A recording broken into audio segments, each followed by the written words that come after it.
Enteekateeka y'okugabira abeebibanja ebyapa e Kayunga yatongozebwa Pulezidenti Museveni mu 2021 bwe yali anoonyeza Andrew Muwonge akalulu akamutuusa ku bwassente bwa disitulikiti e Kayunga. Ku mulundi guno abantu 503 be bakwasiddwa ebyapa byabwe, ekitegeeza nti kati abaakabifuna baweze 8 ku byalo okuli Nkokonjeru, Bulawula, Tweyagalire, Nawansama n'ebirala Magombolola, Kitimbwa ne Kayonza. Enteekateeka bw'enaggwera ng'abantu abasoba mu 3,000 mu kitundu kino bafunye ebyapa era nga bano ebibanja byabwe byali biguziddwa abayindi balimireko ebikajjo wabula ne beekubira enduulu wa pulezidenti n'ayimiriza enteekateeka. Minisita omubeezi w'eby'ettaka Dr. Sam Mayanja n'akulira woofiisi ya ssentebe w'NRM Hajjati Adija Namyalo be bakwasiza abatuuze ebyapa ku mukolo ogwetabiddwako abakulembeze ba disitulikiti y'e Kayunga.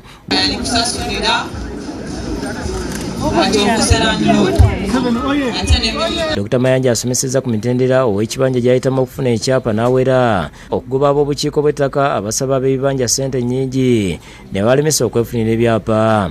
Olwaleero mbategeezezza nti article 237 sub article 9 egenda kuba operationalized. Buli muntu yenna ajja kufuna ekyapa. Bangambye nti musaba ssente nnyingi nnyo. Abantu ne mubanyunyunta ne mubalemesa okusasula application.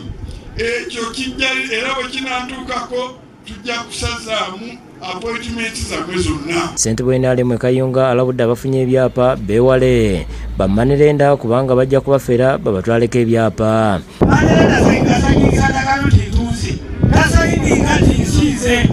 Okusinga n'okugula byanjawulo mwegendeza abalirizi kyemanya wano we bali bateba balinze mufune ebyapa akulibalirako emiliyoni emu. Ssentebe wa disitulikiti Muwonge atangaziza ku byapa abantu bye babadde beemulugunyako ebyasooka okugabwa n'agamba nti ebyo byaliko ensobi naye bannannyini byo baabiza ku disitulikiti ne bitereezebwa era ebigabiddwa bituufu. Twasooka ne tugabako ebyapa ne tubizaayo.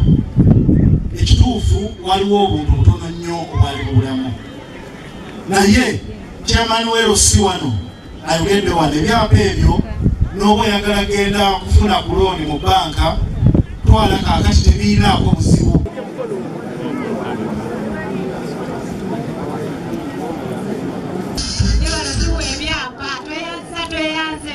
Kiki omusuubiza pulezidenti?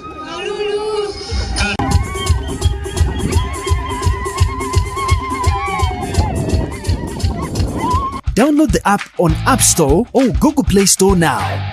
Vision Digital Experience, the future of media.